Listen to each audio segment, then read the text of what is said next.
थी, लेकिन अभी अभी मुझे कुछ ऐसा पता चला कि मेरे पाँव के नीचे से जमीन लिटरली निकल गई है। क्यों? तो क्या हुई? अभी पता चलेगा। मैं दावे से कह सकता हूँ कि इंडिया पाकिस्तान से इस वक्त 10 से 15 साल आगे है। कोई एक्साइटेड मैच नहीं था, वन साइडेड मैच था जिस तरह इंडिया खेली। और 7 महीने 7 दिन के तवील अरसे के बाद आज उसने जो T20 खेला वो बिल्कुल एकतरफा मुकाबला साबित हुआ। पाकिस्तान के लिए खतरे की घंटी बजा दी है जिस तरीके से उनके बॉलर खासतौर पर कुलदीप यादव ने बॉलिंग की। और सिर्फ 13 ओवर के अंदर 57 रन्स के ऊपर यूएई की टीम सिमट गई। और बाय द वे ये वो यूएई टीम थी जिसने पाकिस्तान को 170 मारा था, हैं? हमें 170 कैसे इन्होंने कर लिया था? अच्छा, फिर कोई नई टीम होगी। अली शान साहब ने 22 स्कोर रन्स किए हैं। मोहम्मद वसीम कप्तान ने, जिसने हमारे खिलाफ बड़ी अच्छी बैटिंग की थी, उन्होंने 19 किया। मोहम्मद जुहैब जिसने पाकिस्तान के खिलाफ अच्छा स्कोर किया 2।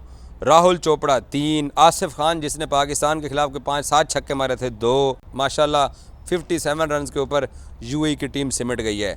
और ये वैसे वो यूएई की टीम थी जिसने हम पाकिस्तानियों को बड़ा तंग किया था। राशिद भाई, स्ट्रॉन्ग तो है टीम इंडिया, वेरिएशन और वैरायटी भी उनके पास बहुत है। जी बिल्कुल स्ट्रॉन्ग टीम है और स्किल वाइज भी बहुत आगे है। परफॉर्मेंस बहुत ज्यादा दी हुई है इंटरनेशनल में भी और डोमेस्टिक में भी। हम लोग स्ट्राइक रेट की बात करते हैं, इनके स्ट्राइक रेट देखते हैं इंटरनेशनल की तो आपकी खुली हो जाती जी दंग। लेकिन अगर इंडिया को फेवर देने की बात आती है तो ये यूएई तो उनका अपना होम ग्राउंड है। अच्छा, तो मैं ये तो नहीं कह रहा कि, लेकिन माजी में ऐसी बातें होती रही हैं कि कहीं ना कहीं किसी ना किसी तरीके से इंडिया को फेवर पहुंचाने की कोशिश की जाती है। तो हम सबको पता है कि फेवर पहुंचाया जाता है। चूतिया साला कुछ भी बोलता है, मादर चौथ। अक्कल नाम की चीज नहीं, गांडू लोग तुम लोग।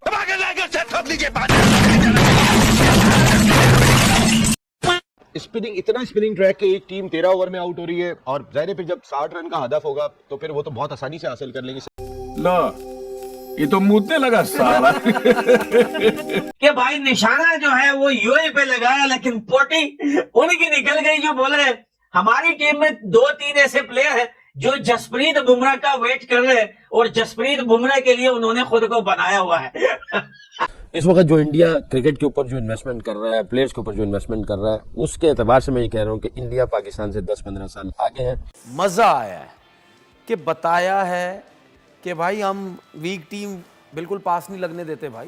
एज अ प्रोफेशनल हम यही बात करते हैं। कोई भी दुनिया की टीम जब उस लेवल पे चली जाती है और रैंकिंग में जब पहली नंबर पे, एशिया में उसका कोई मुकाबला नहीं है। मैं लाखों दफा बोलूंगा, कोई मुकाबला नहीं है इंडिया से एशिया की टीम का, किसी का कोई मुकाबला नहीं है।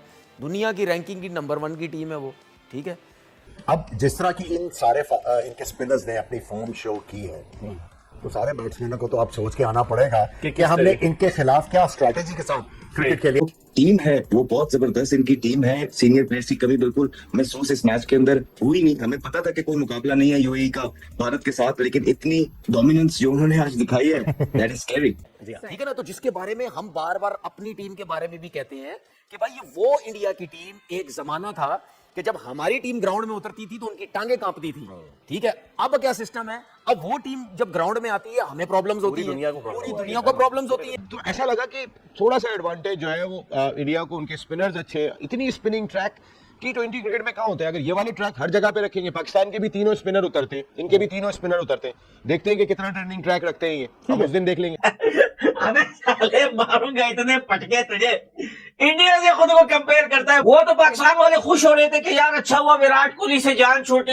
ये जो टीम आई है ना, ये जो अभी इस टाइम खेल रही है लड़के, ये अभिषेक शर्मा, ये शिवम दुबे, ये शबनम गिल। क्या बोला तूने? ये शबनम गिल। अबे साले।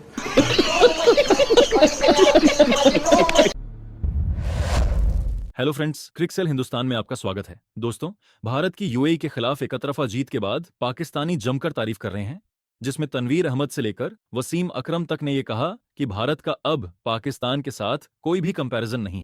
भारत पाकिस्तान को 14 तारीख को अच्छे से ठोक देगा। जैसा कि आपने इंट्रो में देखा कि कैसे सकलेन मुश्ताक पूरी पाकिस्तान मीडिया के सामने ये कहने पर अब मजबूर हो गए कि भारत के साथ हमारा कोई भी मुकाबला नहीं है। भारत जिस लेवल पर जाकर क्रिकेट खेल रहा है उस लेवल पर पाकिस्तान अभी पहुंच नहीं पाया है और 10 साल पीछे है भारत से क्रिकेट में। और 14 तारीख को जो भारत और पाकिस्तान का मैच होने वाला है वो एकदम से प्रेडिक्टेबल हो गया है कि भारत जिस तरीके की बॉलिंग के साथ और जिस तरीके से बैटिंग के साथ आक्रामक क्रिकेट खेल रही है, पाकिस्तान का कोई नामोनिशान ही नहीं रहेगा उस दिन। और जिस तरीके से यूएई को पीटा है भारत ने, उससे बुरी हार पाकिस्तान को देगा। तो चलिए पाक मीडिया का रिएक्शन देखते हैं।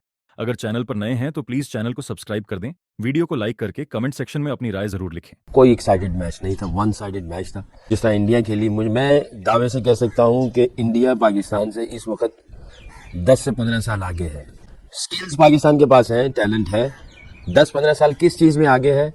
जिस तरह वो प्रोफेशनल वे में अपने प्लेयर्स को डेवलप कर रहे हैं, मेंटली वो 10-15 साल आगे हैं, सेल्फ बिलीफ में वो 10-15 साल आगे हैं, क्रिकेटिंग नॉलेज, क्रिकेट अवेयरनेस के एतबार से वो 10-15 साल आगे हैं। क्योंकि पाकिस्तान जो है वो क्रिकेट अवेयरनेस का उनको इतना आइडिया नहीं है, एक्सपोजर उनको इतना मिला हुआ आता नहीं है, कॉन्फिडेंस जाहिर है वो इतना ज़्यादा नहीं है, गलियों मलियों से खेल के और स्टेडियम में चले जाते हैं। क्योंकि मैं खुद ऐसे ही रास्ते से निकला हूँ। 10-15 साल का गैप जो है वो बहुत बड़ा गैप होता है। इंडिया आउटस्टैंडिंग बैटिंग की, तो इंडियन प्लेयर्स की जो बॉडी लैंग्वेज थी, तो इंडियन प्लेयर्स के सारे जो एक्शंस थे, उनका जो खेलने का अंदाज था ना, उनकी जो आंखों में स्पार्क थी, इससे समझ आता है कि प्लेयर्स को कैसे तैयार किया जा रहा है। और उनकी जो बॉडी लैंग्वेज, उनका जो एग्रेशन, सेलिब्रेशन, उनकी यूनिटी और जो फिर उनकी स्किल्स थी और जो उनकी फिजिकल फिटनेस थी, वो सारी चीज़ें बता रही हैं कि वो कितना प्रोफेशनल वे में काम कर रहे हैं।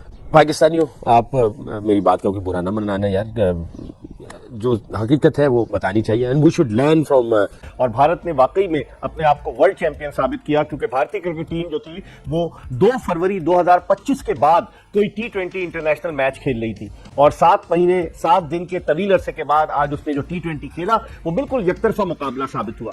तो 37 दिनों के बाद टीम कोई इंटरनेशनल मैच खेल रही थी, लेकिन क्या परफॉर्मेंस दी भारत ने, और पाकिस्तान के लिए खतरे की घंटी बजा दी है। जिस तरीके से उनके बॉलर, खासतौर पर कुलदीप यादव ने बॉलिंग की, लेकिन कुलदीप यादव ने जो 4 विकेटें हासिल की, बिल्कुल बेबस नजर आए मुत्तहिदा अरब अमारात के बैट्समैन उनके सामने।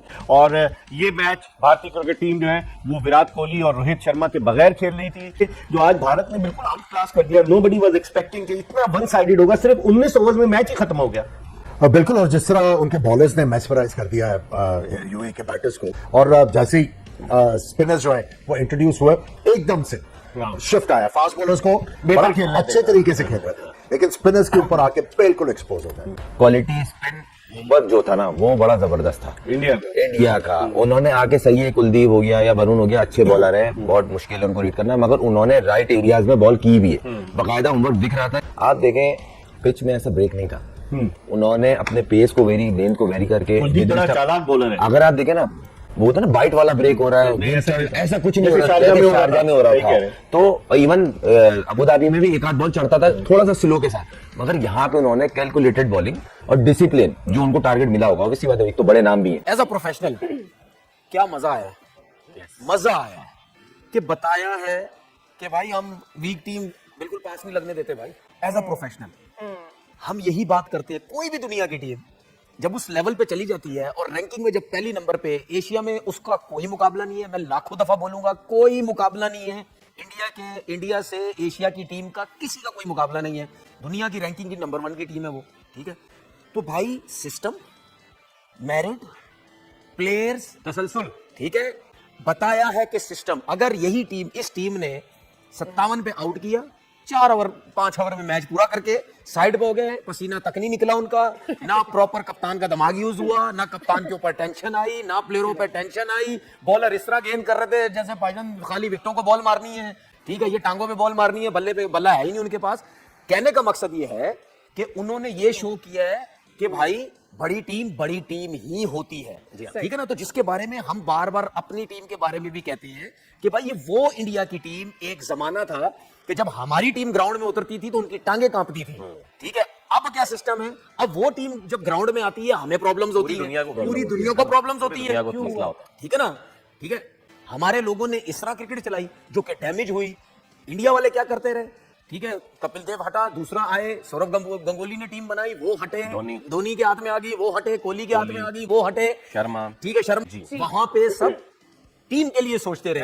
हम क्या करते हैं, जो डामाडोल बातें करते हैं, भाई क्रिकेट खेली है, सीधी बात करो, जो टीम अच्छी है, जिसका कोई मुकाबला नहीं है, बोलो उसका कोई मुकाबला नहीं। आज बात तो छोड़ दे, अभिषेक शर्मा खुद 193 के स्ट्राइक रेट से खेलता है, और सूर्य कुमार यादव 165, और ये मोमेंटम को जारी रखते हैं। मेरे ख्याल से अच्छा मैच इंडिया जीता, बहुत लंबे मार्जिन से जीता है, नेट रन रेट कुछ है नहीं, लेकिन बहुत बड़े मार्जिन से जीता। बिल्कुल राशिद भाई, अब net run rate 10 point something हो गया है टीम इंडिया का पहले मैच के बाद, तो नेट रन रेट की दौड़ से तो ये भी बहुत आगे निकल गए हैं unless they lose. Strike rate का जिक्र कर रहे थे अभिषेक शर्मा के राशिद लतीफ साहब, सिर्फ स्ट्राइक रेट नहीं, अगर आप उनकी एवरेज भी देखें तो 33 की उनकी एवरेज है 17 मैचेस के बाद, 500 से ज्यादा रन है। That's just exceptional, I mean those numbers are insane. ये और फिर ये बेंचमार्क है जो टीम इंडिया ने सेट किया हुआ अपने प्लेयर्स के लिए। आगे चल के हम दीगर प्लेयर्स पे भी आएंगे, उनके भी सिमिलर स्टैट्स ही हैं, सिर्फ इक्का दुक्का नहीं है प्लेयर ऐसे इनके पास। ये देखो, मैंने सुबह जो स्टैट्स निकाले थे, मैंने उसमें आपको बताया था कि 2 लोग हैं जिनके 1000 से ज्यादा रन हैं। 2 लोग, एक तो आपका सूर्या कुमार यादव है जिसके 83 हैं, 20 2500 रन है, और एक पांड्या साहब हैं जिनके 114 हैं और 1800 से थोड़े से ज्यादा रन हैं। उसके अलावा सारों का जो स्टैट्स है वो हमारे पाकिस्तानी प्लेयरों से मिलता है, यानी कि 500 रन 6। सिकू भाई थोड़ी सी ज्यादती हो जाएगी अगर आप तिलक वर्मा को देखें, 49 की एवरेज है सर, 155 का स्ट्राइक रेट है। संजू सैमसन को देखें 30+ एवरेज है, फिर स्ट्राइक रेट भी आपको ऊपर मिलेगा, तो फर्क बहुत ज्यादा है सिकू भाई, क्योंकि आपको हमारे पाकिस्तान की टीम में स्ट्राइक रेट तो मिल जाएगा, सॉरी मैं थोड़ा सा लंबा हो गया ये, बट एवरेजेस हमारे प्लेयर्स की बहुत कम है, 90s में, अर्ली 20s में एवरेजेस है। देखिए, इस रन के जो स्ट्राइक रेट थे वो बाकी शर्मा का जो है 193 मैंने यहाँ लिख कर रखा हुआ है, उनका है, बाकी सबके नॉर्मल है, कोई एक्स्ट्रा ऑर्डिनरी नहीं है। जो एक्स्ट्रा ऑर्डिनरी है वो उसका है 193, और उसने सिर्फ 17 मैचों में 535 रन भी किए हैं। तो मेरे ख्याल से उनको बैटिंग पहले करनी चाहिए थी। वहाँ पे जितने 90% लोग थे वो उससे ये कह रहे थे जी बैटिंग करनी चाहिए थी, मैं भी ये कह रहा था बैटिंग करनी चाहिए, और उनको सारे लड़कों को मौका मिल जाता, बॉलर्स को भी थोड़ा चांस मिल जाता। तो एवरेज जो है, जिस तरह के अफगानिस्तान का स्ट्राइक रेट रन रेट जो है 104 है, उनका 10 पे पहुंच गया है, तो पर हर एक को वो हरा देंगे, पाकिस्तानी शायद हरा देगा, दोनों पहुंच जाएंगे। तो प्रैक्टिस का चांस उन्होंने मेरे ख्याल से मिस किया है। बट है मतलब हम भारत के टॉप 5 बैटर्स को देख लें, सभी के स्ट्राइक रेट्स एक्सेप्शनल हैं, सभी की एवरेजेस एक्सेप्शनल हैं, मतलब बियॉन्ड एक्सेप्शनल। अगर आप खासतौर पर पाकिस्तान से कंपेयर करते हैं तो जमीन आसमान का फर्क है सर।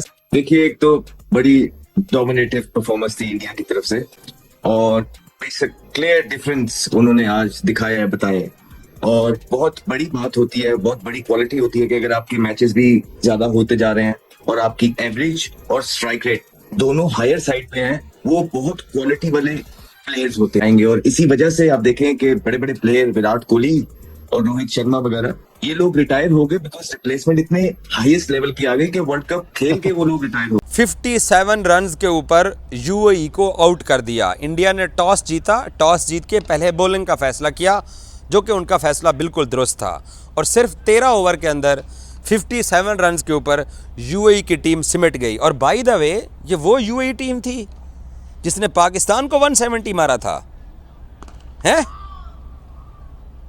हमें 170 कैसे इन्होंने कर लिया था? अच्छा, फिर कोई नई टीम होगी।